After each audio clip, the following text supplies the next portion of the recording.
Welcome to another edition of Answers for the Family. I'm your host, Alan Cardoza, and each week this show will bring on special guests that can inspire, educate, and in some cases entertain, while bringing answers and options to making our lives happier, healthier, and more successful. Now, Answers for the Family will address many ways of creating greater health, joy, and love for you and your family.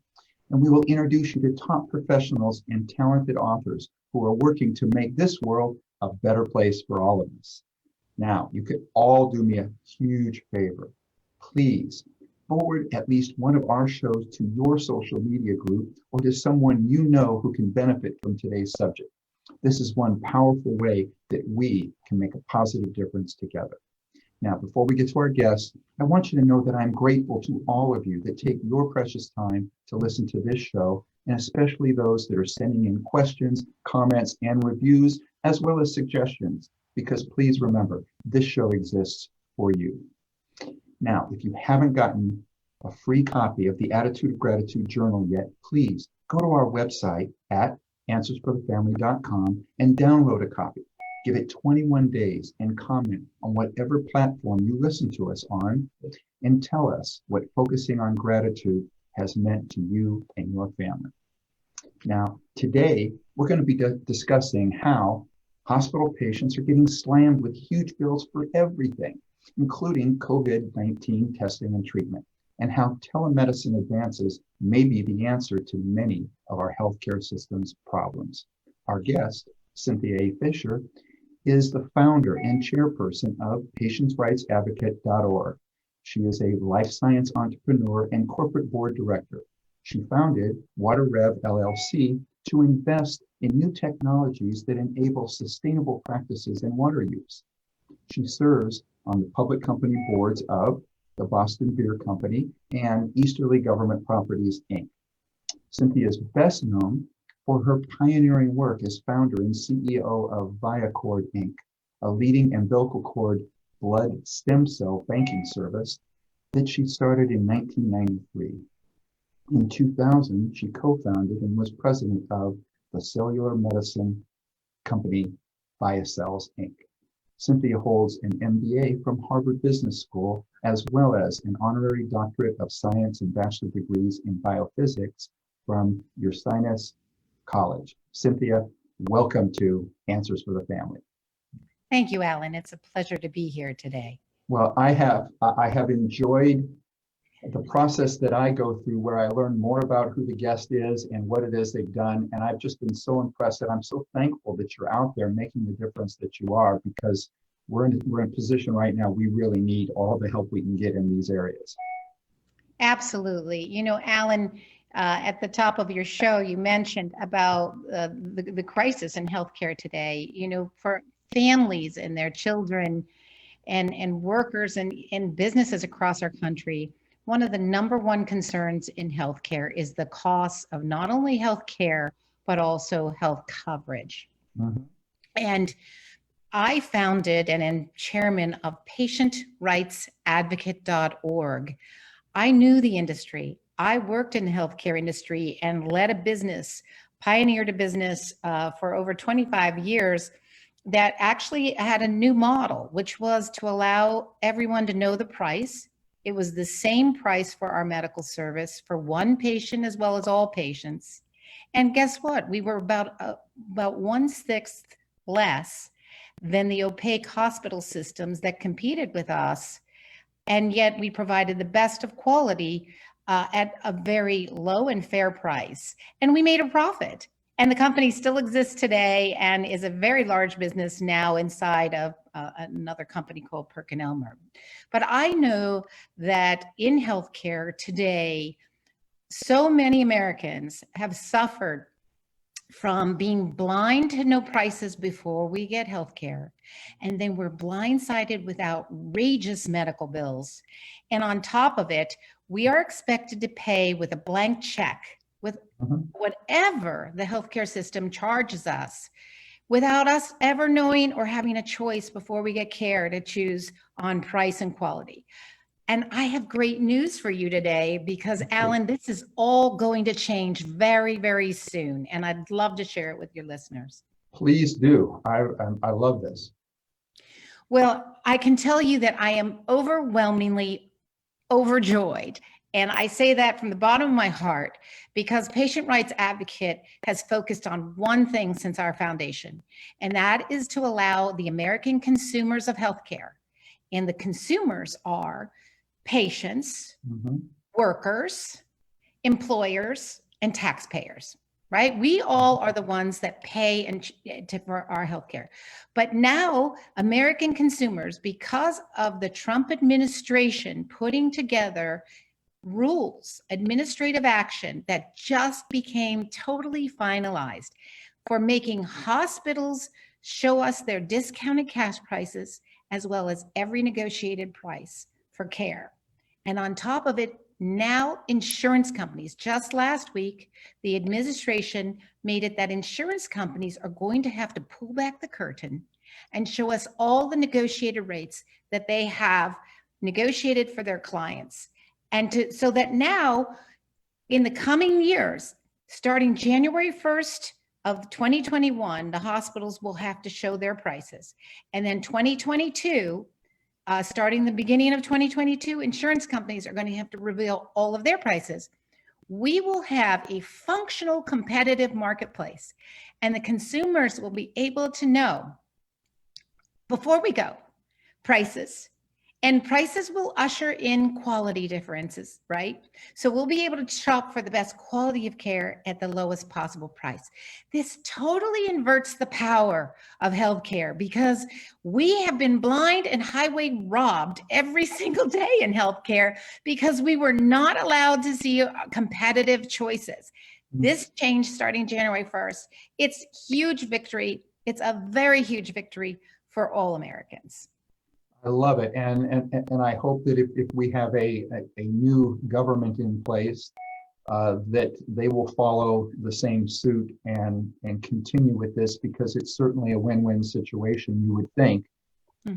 So thank you for that. And I love it. And it's interesting because, you know, I've been a little bit outspoken from the standpoint of what was called the Affordable Care Act. And I was just stunned by it. And I said, how can we even call something the Affordable Care Act when I'm paying twice as much? That's exactly the problem, And I'm getting less. In fact, it's a nightmare actually. But so you are doing what it is that I have felt that we've needed for many, many years. And thank you. Probably if we had about a week to do a show, you could probably explain why it took so long to be able to get our political people in place to understand why this is important. And but I'm just glad you got it done.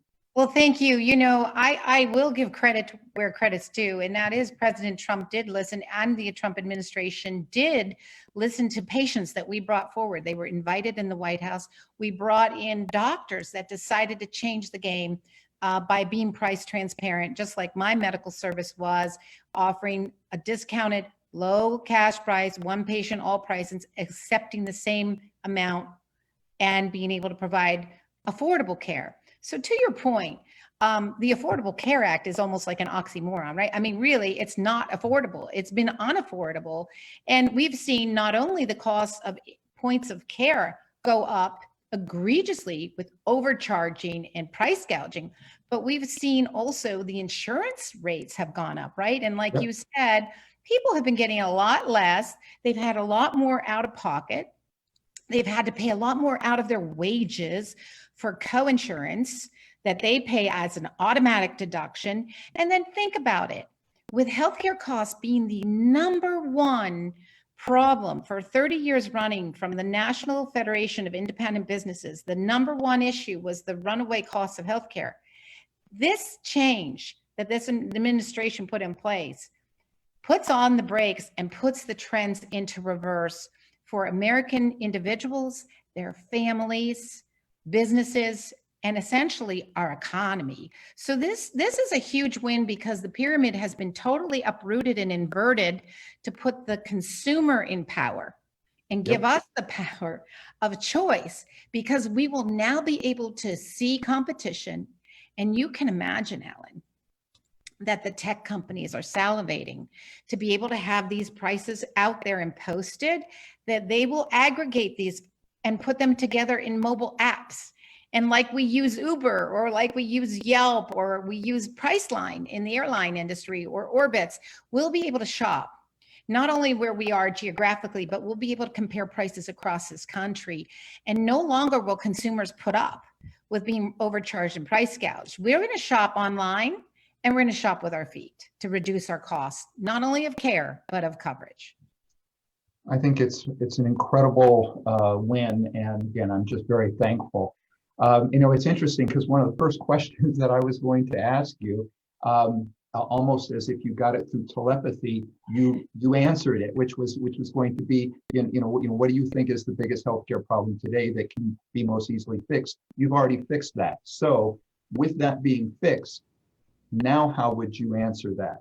What would now be the next biggest healthcare problem today that can most easily be fixed?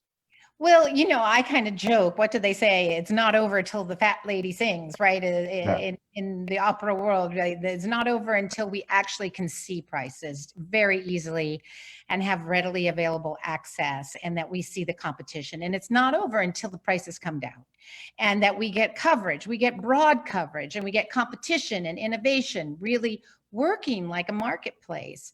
And, so when we say fix, the election isn't totally resolved yet, right? So if it is Vice President Biden who will truly be in office January 21st, or I don't know, if Trump comes through, but whatever happens forward, if he really wants to do, if Vice President Biden wants to do Biden Care, for instance, you said it at the beginning of your show, and that is that it's the cost of healthcare that's a huge problem. And Affordable Care Act is not affordable. If he wants to fix the Affordable Care Act, Biden Care could simply be to really honor these price transparency rules and use it as the fix to drive down the cost. Because what had not been completed on the ACA healthcare is the ability to have price transparency. So let's think about this. The ACA really only is out there being used by about 20 million people in this country. We can add more on, but the only way we can add more people on is to make it affordable for everyone, right? And the way you make it affordable is to know prices. Over 161 million people in our country get their health insurance coverage through their employers today. 161 million. So when you think about the power of us as the American consumer to now have the power, not big hospitals, insurance companies, and big pharma overseeing our choices and with big government, we actually will have the power ourselves to make our health decisions based on choice and competition to get the best quality of care at the lowest possible price. This is a huge win, but we're going to have to stand strong, keep our voices strong, that this next administration, however it pans out, delivers on these rules and keeps the fire burning to make sure that hospitals and insurance companies and big pharma, who is also included in these rules to show their prices, that the insurance companies have to show the prices of comparative drug costs. That's huge, right? That's really huge. What's the cost of my EpiPen at one place versus another place, right? So that you can save families money. Now, when you think about that, we need to keep the pressure on that this is the fix. And without price transparency, there is no functional competitive marketplace, and there is no empowerment of the consumer. So we have to keep the pressure on as we move forward, because I can guarantee you the hospitals have already sued. They've lost in the courts. They appealed. It looks pretty good for the American consumer to win, even in the appellate process. Likely the insurance companies will probably sue because they're making money hand over fist right now by being in control of our dollars. So they don't want to give that up. So we have to stay strong. And Alan, it's every day, it's people's voices matter, and they can come to our website, patientrightsadvocate.org. There's a take action button to click on and keep the communication strong to Congress. And they can look at how today we can start using our voice to demand prices from our providers. Well, and as I said, I absolutely love it. And for anybody, if you're out there driving and you can't write that down, we'll have it on our website, the answersforthefamily.com website. But again, that's patientrightsadvocate.org.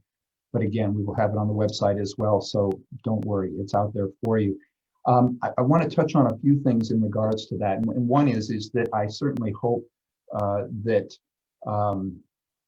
that we end up in a situation in which, we have an administration, or whoever it ends up being, that will focus on uniting. And part of uniting is taking care of everybody, not just taking care of the people that you think will vote for you. So I hope that that's the case.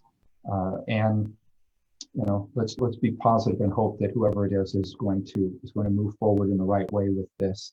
Now, I want to go to a question. We have a listener question that came in that really addresses almost exactly what it is that you're talking about here. So this listener sends in a question, and again, I want to thank those when you take the time to do this. I appreciate it. We will always do everything we can to get your question on the air. And this one reads: I was put on a 2-year bone density medication protocol by my physician. I ordered my first dose that Medicare covered all but my $40 deductible. We went in to fill my next month's prescription. The pharmacist stated that the refill would now cost $3,200 each month. It says, to say I was shocked was an understatement. It says, I called my doctor and the only other medication she could recommend would be $2,000 a month. What I have learned is that only people who are in the poverty class called significant financial need can qualify for a subsidy by the pharmaceutical company's nonprofit counterparts. A sad commentary to how our medical system, has evolved, and how many drugs are totally out of the reach of the middle class. And that is from Helen in Utah. Well, Ellen, I thank Helen in Utah for her telling her personal story. And unfortunately, Helen, so many people are like you. They first think that the drugs that they're taking or the medicines are going to be affordable with a small copay or co-insurance portion, only to be surprised that we saw this happen even with insulin, Helen. We saw costs of insulin skyrocket when originally it had no patent on it because no one was supposed to charge anything beyond almost next to cost so that diabetics could have broad access to it's life-saving. This is absolutely critical care. And, the administration's worked very hard, and I think we need to keep the pressure on forward that we will be able to see these prices and we'll be able to see where competition is. And there are starting to be innovative companies like GoodRx that will show you on your mobile app, okay, where you are geographically, where can you get your medicines at the most affordable price to you? And let's go back, and I would love to cover even further that you can shop and you should be able to ask for that. And you should be able to, like stores like Walmart are really starting to compete against this healthcare industrial complex. And we know that many mainstream drugs are at a very low price, and even some companies are contracting with them so that they can pass these low prices on to their employees in their health coverage. So I do a shout out for Walmart, for instance, in Georgia. They have 3 independent medical clinics right now that are integrated. It's part of the Walmart store systems, and they're offering price transparent. You can go online and look at Walmart integrated health clinics in Georgia. A doctor's visit is $40. You see a real doctor. You can get an x-ray for $10, a strep test for $20. It's posted online. You can get your teeth cleaned for $25. And then you have a dentist, they have psychologists and psychiatric care for almost $1 a minute.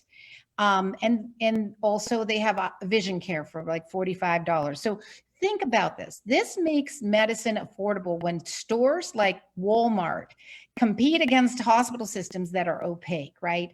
Their prices are going to put pressure on a hospital to offer a $10 x-ray, for instance, or an urgent care. So this is going to be huge, but we have to stand up and take those price lists with us that we can get today and go to our nearby provider and tell them, we want these prices. We know it could be afforded, and Walmart's still making a profit. They're not giving it away.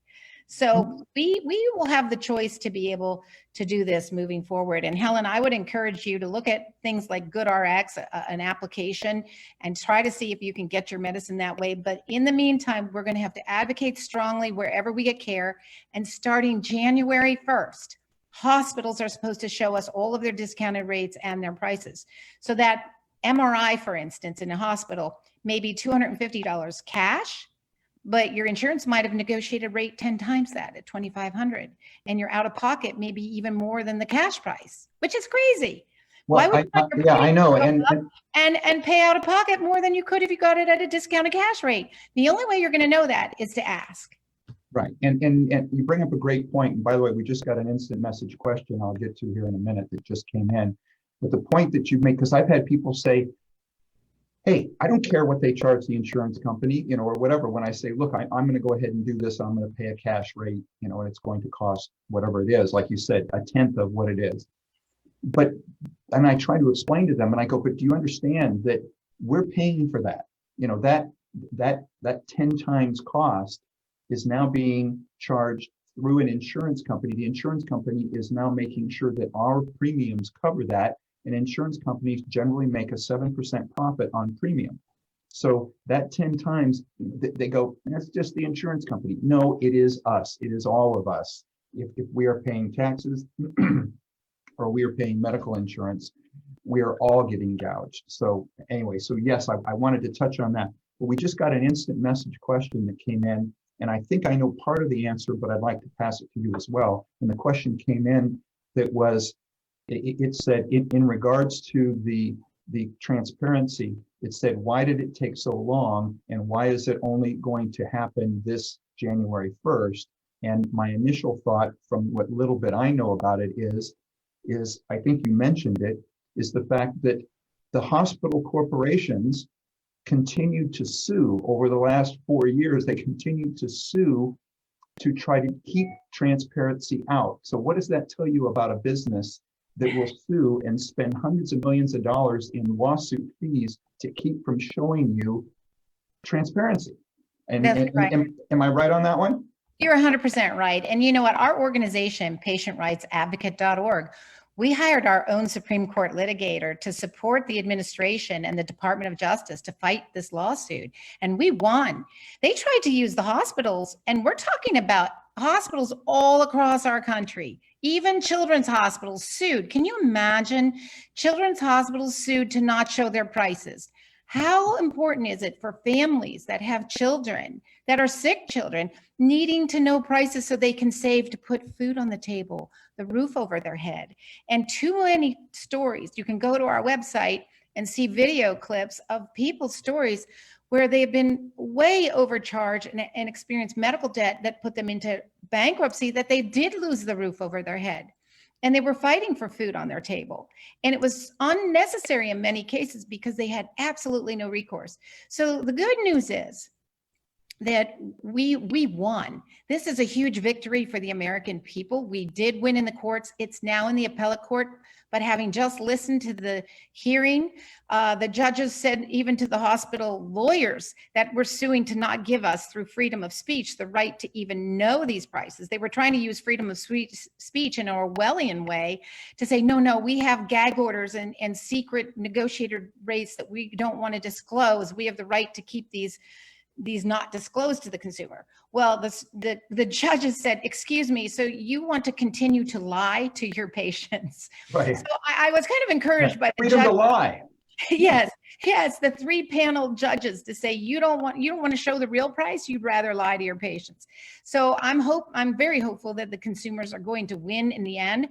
And as of January 1st, hospitals are supposed to show us their prices. So I would say each one of your listeners, we all need to keep the pressure on. We all need to ask for prices. We all should have that right. And the same goes with our insurance companies. We should know in advance. They have it all negotiated in advance, the insurers with the providers, on what rates they'll pay. So they can do the explanation of benefits before we get care. And that's what they're going to have to do starting in 2022. So we can start that pressure now because it's all digital. All they need to do is pull back the curtain and let the consumer get it in their hands. I want to go back to one more thing, Alan, that you had mentioned. You spoke about the administration, the presidency that moves forward, needing to be unified, right? Mm-hmm. Well, in 3 separate surveys, 90% of all Americans are unified on wanting to know prices from both hospitals and insurance companies. And under that is also pharma. We want to be able to see prices wherever we go in healthcare system-wide. And we want to know the discounted cash price if we want to pay cash, and we want to know the insured rate. And so this has been survey after survey coming at 90%. We looked at the crosstabs of the last survey, Alan. 98%. Talk about a unified issue. 98% of all women under the age of 40 want to know prices in healthcare. That's huge. That's a huge statistic. I don't know any other issue in this country that 98% of women are in agreement, 90% of all Americans. Well, but that's why I said that, this should be an issue that should be easy for whatever administration to recognize it as something that can be used to be very unifying for everybody. So I hope that it gets used in that way. Now, I know you've also talked about, as far as digital access, as far as patients having digital access. I want to go a little bit a different direction on this. I did some studying while the COVID thing was first hitting, and it was early on. And as I followed it, I realized that Taiwan, for their population, has an incredibly small amount of deaths, a small amount of people, even testing positive, just compared to the rest of the world. At one point, and I think this was probably in June or July, they had, like 7 deaths, and they have 22 million people. And so I searched and I found a speech by their head of their chief medical officer or whatever for the entire country.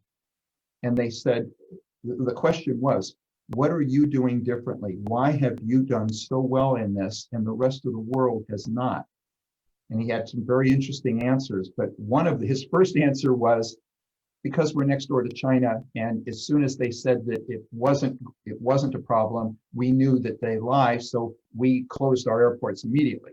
They said the second reason was that we have digital access to all of the patient records, and we immediately focused on just those people that were at risk. So we didn't have to shut down the country, but we did immediately take care of that. And by having people that have access to their own medical records, as well as having a department within the country that had access, they were able to mobilize so much quicker than anybody else in the world. And the statistics show. So tell us a little bit more about what you're doing in regards to this need for digital access.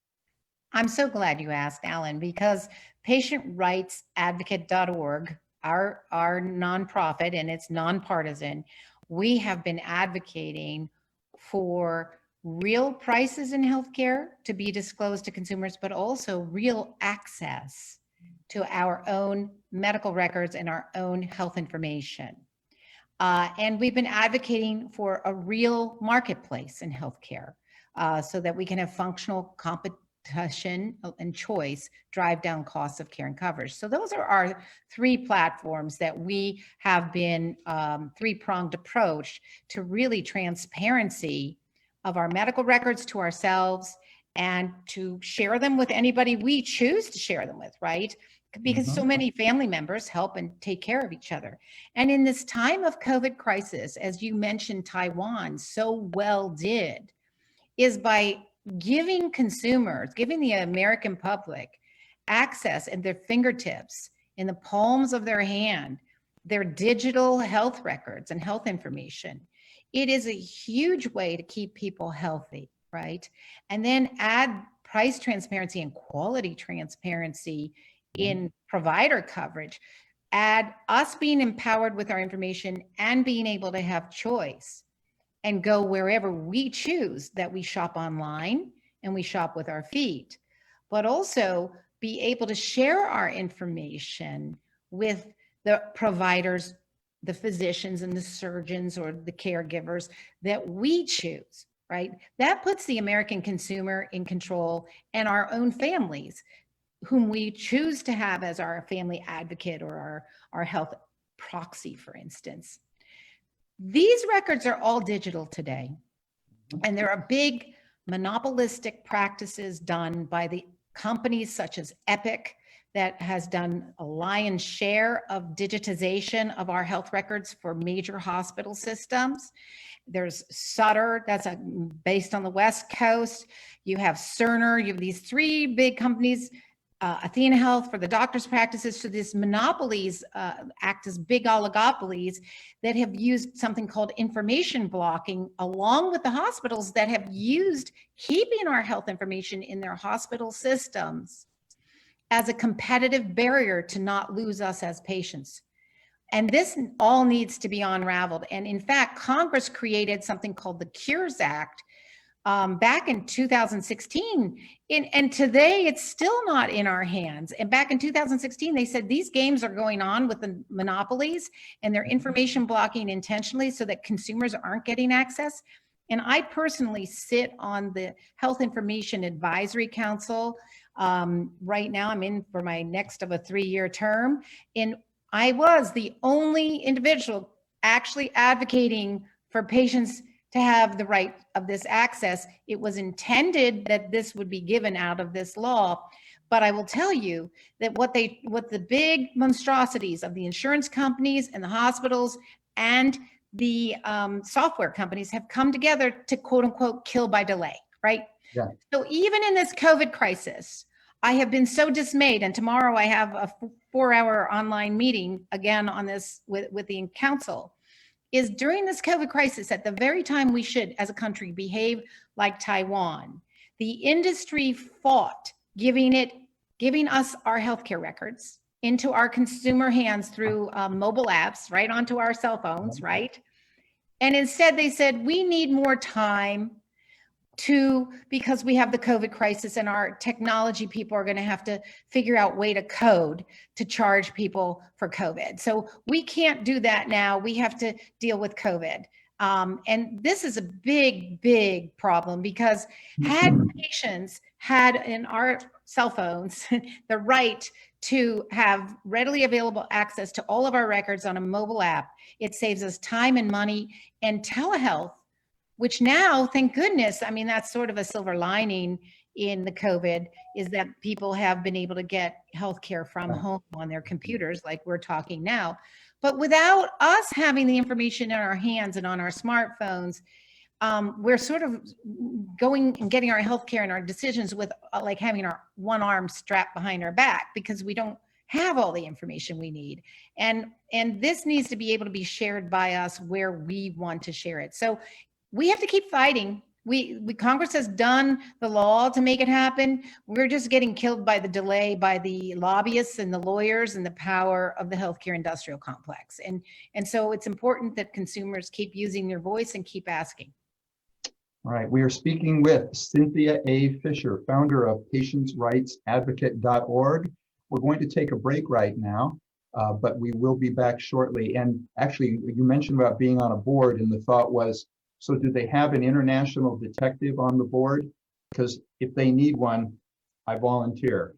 Because I think that's one of the things too, is if you have somebody that it's going to be able to dig up some of the things that they might not want you to. So, but for everybody, stay with us. We're going to take a break. We'll be right back. You're listening to Answers for the Family. Founded over 30 years ago to meet the needs of families in crisis, Westshield has continually focused on resolving issues that negatively impact families and businesses. Our signature therapeutic transportation service helps to ensure that adolescents in crisis are safely transported to specialized schools, programs, and treatment centers with unsurpassed experience and success. We are supported by our full-service licensed investigation agency that has legally, professionally, and compassionately located hundreds of runaways and teens. We are experienced and qualified to help, offering solutions which may include referrals to our international network of top professionals in the fields of educational consulting, psychology, psychiatry, and investigations. Simply put, West Shield Adolescent Services and West Shield Investigations are the best solutions when your family is facing a personal crisis. Call 1-800-899-8585, 24 hours a day, 7 days a week. That's 1-800-899-8585, or visit our website at westshield.com. Thank you. And we're back. We are speaking with Cynthia A. Fisher. She is the founder of patientsrightsadvocate.org. And we have another question that is coming in. And this one reads, we had used up our insurance deductible for this year. And 2 weeks ago, my husband injured his leg when he was cycling. It says a car swerved and he was forced into a ditch and no one saw the license plate of the car that did this to him. So the cost falls on us and or our insurance company. The emergency room visit bill was $5,600 just for a few x-rays and to fit him for a cast for a fractured leg. The hospital's website showed 5 cost levels for emergency room visits ranging from $356 to $3,822.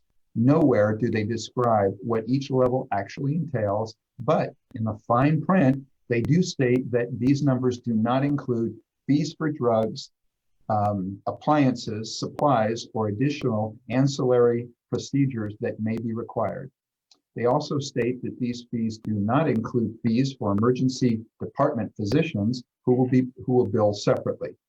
So much for the, quote, Affordable Care Act's hospital transparency requirements, which says hospitals must post online prices for all medical services. How can we change the system before it bankrupts all of us who work and pay for this? And that is Naomi in Nevada. And again, that one came in last night, so it didn't just come in now. So I know you've answered part of that. Is there anything you'd like to add to that?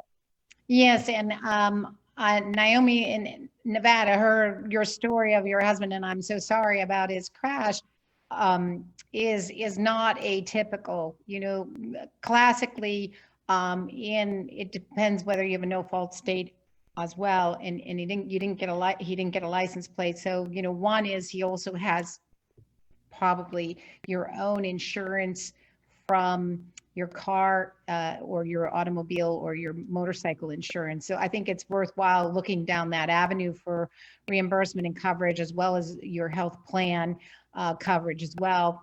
However, you do have recourse. And today, what your experience is being blinded by not knowing completely the prices, being blindsided by outrageous overcharge price gouge bills, and then you're expected to pay whatever the balance is that you're not covered with a blank check.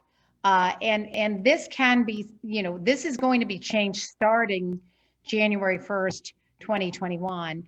We believe some hospitals will be misbehaving and delay and just take the fines and the penalties from the administration forward to not show their prices. The only way we can get change is if we ask, right? Seek and you shall find. And I think the big thing is that you also have the right now, even though those prices aren't going to start being transparent until January 1st, fully transparent, which is they have to be fully transparent at the discounted cash price in that emergency room, as well as the negotiated rate. Okay. Now, the other thing to keep in mind is you're going to probably get more bills, because oftentimes hospitals hire contractors. Like emergency room doctors are owned by many private equity firms like BlackRock today, and KKR bought up emergency room doctor practices. And so they don't accept insurance, oftentimes the insurance rates, and they balance bill and give surprise bills to many patients, which is what this price transparency measures is to stop. because they're going to have to show what they charge up front. And that's going to have to be included and bundled in those emergency room fees. And you're going to find out how to use your voice forward. But let me just be succinct and to tell you, you can go to our website, patientrightsadvocate.org. And one of the things that we found is when people get egregious bills, call in. I know you'll have to go through the ringer, because oftentimes you have to go up the ladder. You have to make multiple phone calls and multiple attempts and call your insurer. And what you want to do is you want to ask the hospital for their complete price list of emergency care. Okay.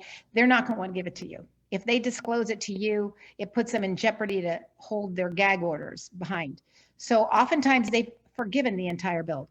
When you push them and say you have a legal right to know their prices, you know, what the cash price is and what the negotiated rate is and what the real charges are, so you can make sure you're not fraudulently charged. Oftentimes, instead of fighting it, they just let it go. So we see this 9 out of 10 times happen for the patients that have come to us, and we've tried to help them with their bills. Because if they disclose it to one patient, then it's now transparent, right? And their lawsuits to sue the administration to not show prices go moot, right?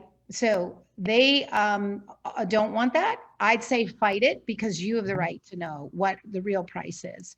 And oftentimes they'll forgive it or bring it down in a significant way so that you go away and you're happy. So, this is real. Yeah. So we've got about 5 minutes, but I'd like to talk more about telemedicine and where you see that going in the future.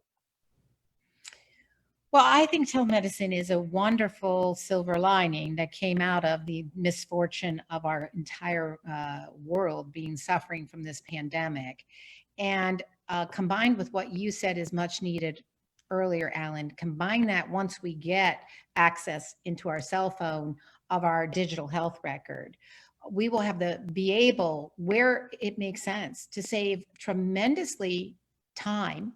We'll be able to protect vulnerable patients from exposure, unnecessary exposure of sitting in a hospital waiting room, right? Trying to get a simple doctor's appointment that could have been done over video, right? And we can do it at an affordable rate. Again, it's very important to keep the pressure on to have price transparency in telemedicine, right? Because we have seen huge price variation. Beforehand, firms that offered their employees telemedicine before COVID came about and made it generic for everyone, not for the general populace, is we found prices were around $50 for a telemedicine visit. And what happened with COVID is they skyrocketed. And so hospitals started doing telemedicine and they were charging $190. In fact, my own daughter had a $700 bill for a 5-minute phone call. And they charged facility fees and an office visit. And she was just on her computer for 5 minutes. I mean, it was outrageous. They charged her even a psychiatric fee for COVID counseling. All she did was call in to find out how she could get a COVID test in Massachusetts. So the only way we can really have telemedicine work, again, is to have competition, price transparency, but it's a great asset now in healthcare. To keep people healthier and save us money in the end run. In your daughter's situation, was there justification or whatever? Did they just try to say, well, don't worry about it, just turn it into your insurance? They did, and by law, our insurance had to pay. So I've been fighting this now for 3 months. They're dealing with the wrong person, but I'm going to fight this to the end. I'm ready to report the largest hospital system in Massachusetts to the Inspector General, because not only was telemedicine used, they came outbound to her and they left 8 messages on her cell phone and charged her when they happened to catch her pick up the phone. And she got charged nearly $300 because they said, we're just calling and seeing how you're doing. And she was, I'm fine. I just called to ask where I could get a COVID test, and you guys have been calling me incessantly. So we see even what would be something like Partners Healthcare system here in Massachusetts, well respected. I firmly believe that it's almost fraudulent to be doing unsolicited outbound calls and then charging insurance companies and people for quote unquote telemedicine. And when we fought, why are you charging us a facilities fee? Why are you charging us an office visit? Well, they did because they could put that code in. They said, Yes, well, they we're in could. the office. So, this is the type of nonsense that needs to be shut down. And, economists believe very firmly that prices will be cut in half when we can see prices. And they believe that, the administrative waste alone is 1/4 of our costs. So today we pay over 4 trillion as a country. That means we'd save $1 trillion a year, but it has to be fully transparent in order to get there. So, but this is really critical. I'm overjoyed with the news that is forthcoming, and we need to keep the pressure on this next administration to deliver for the American consumer. It's all, the work is done. Now it's up to us to say, Right. please deliver. It's a unified issue. Yeah, and I want to ask everybody right now, forward this show to everybody that you know, everybody within your social media, and not so much for me, but for yourself, for all of us. Because the question then becomes, why isn't this the biggest news story over the last, over the last few years? Because it should have been the biggest news story that they were fighting. That should have been a big news story to begin with. And then once we, the people, have won, that should have been a huge news story also. So that tells you something else as to who's in bed with who, that it's not a big news story. So for something like this to get out, we have to do it together. We have to spread this out. And again, get as many people as you can to go to Cindy's website. Again, it's patientrightsadvocates.org.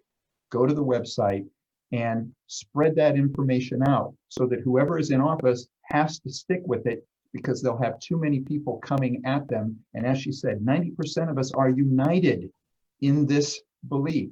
So let's keep all of us informed so that we know that we are united. Yes, and thank you. I would say patientrightsadvocate.org will keep the pressure on all of Congress.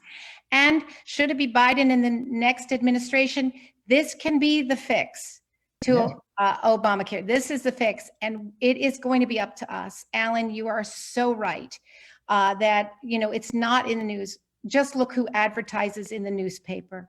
It's the big healthcare insurance companies. Who advertises on the airwaves? It's pharma, it's the big insurance companies, and it's the big hospital systems. They don't want change. They're printing money. They're making up 20% of our economy, and they shouldn't only be making up half of that, right? Like any other developed country, the only way we can get this into our hands is to get this totally done. And like I said earlier, we will all celebrate hugely when we can see prices system-wide, but it's going to be up to us to ask and demand it and keep it going, because they have to do it. It's up to our voice to demand it, for our power to be in our hands, for our health decisions, to protect not only our health, Alan, but our wealth as well. Absolutely. And you just touched on something, and I'm guessing you might have the more accurate statistic, but that is the amount of money that we spend on healthcare, what that percentage is, and what the next closest 2 or 3 countries are to us. And so that people can see how drastically different this is. Yes, the US spends nearly 4 trillion collectively on healthcare. That's 20% of our national budget on healthcare. That means that it's almost 20% of our national income. If you look at our incomes that we work and contribute to that, that means for every 5 days that we work as workers, 1 whole day we just work to pay our health premiums and our health care and as taxpayers. Okay. Just 1 day, we give up 1 whole day a week. Well, if we looked like other developed countries, we'd only have to work a half a day. Right. For our health care, because the other developed countries are around 10%. Right. And Singapore took our model of the 60s of when we were price transparent and when we had catastrophic care and we paid discounted cash prices for care. I remember getting stitches and my mother handing the doctor a $10 bill. And so when you look at what Singapore did, they're at 5% of their national domestic product. That means their national income. So we can be there, but I mean, to get it in half, and I think it's very doable, Alan, because the airlines were opaque and didn't show prices back in the 70s and 60s. And you had to go to a travel agent, and they were the only ones that knew the price, and then they told you what you had to pay. Once those curtains were pulled back, and those airlines, which have lots of variability, just like healthcare how they're going to make money, but those prices became transparent. In today's dollars, since 1978, the cost of flying on a plane is half of what it was in the 70s. Yep. And many hundreds of millions or more people in this world are able to fly because they can afford it. And guess what else happened? Quality got better from the airlines, and they got safer. So can you imagine healthcare quality was better because they had to compete, and they got safer? Less people were killed from medical errors. And then you also got it at a much lower cost at half price. And that's what economists think can happen. Art Laffer, Larry Van Horn, Brian Blaze, they've all weighed in to say we can get there. We just need to know prices system-wide. Cindy, thank you so much for everything. Unfortunately, we're out of time. But again, for everybody out there, you can go to patientsrightsadvocate.org for more information, or you can go to our site, answersforthefamily.com, and we will have all of Cindy's information there. Again, Cindy, thank you so much. Thank you. Thank you so much, Alan. All right. And no, for everybody out there, I'm going to have a special interview that will air on Facebook Live tomorrow, which is November 10th, with one of our most popular guests, John Gray. And most of you know him from his Men Are From Mars, Women Are From Venus fame. In this interview, John will discuss one of his latest books, Children Are From Heaven, Positive Skills for Raising Cooperative, Confident, and Compassionate Children. And don't worry if you miss it. Just mark your calendar for it will be played again on Monday, November 30th. So you can also tune in next Monday when we're going to be joined by Christine Ariallo for a conversation about her new book, Overwhelmed and Over It. Embrace your power to stay centered and sustain in a chaotic world. And if that doesn't describe what we're in now, I don't know what does. So again, for everybody, please visit our archives of past interviews at answersforthefamily.com. So there's lots of content there for you to check out. Or you can subscribe to our show through iTunes, iHeart, Stitcher, YouTube, Spreaker, and SoundCloud. For everybody out there, be good human beings and be with us again tomorrow and next week on Answers for the Family.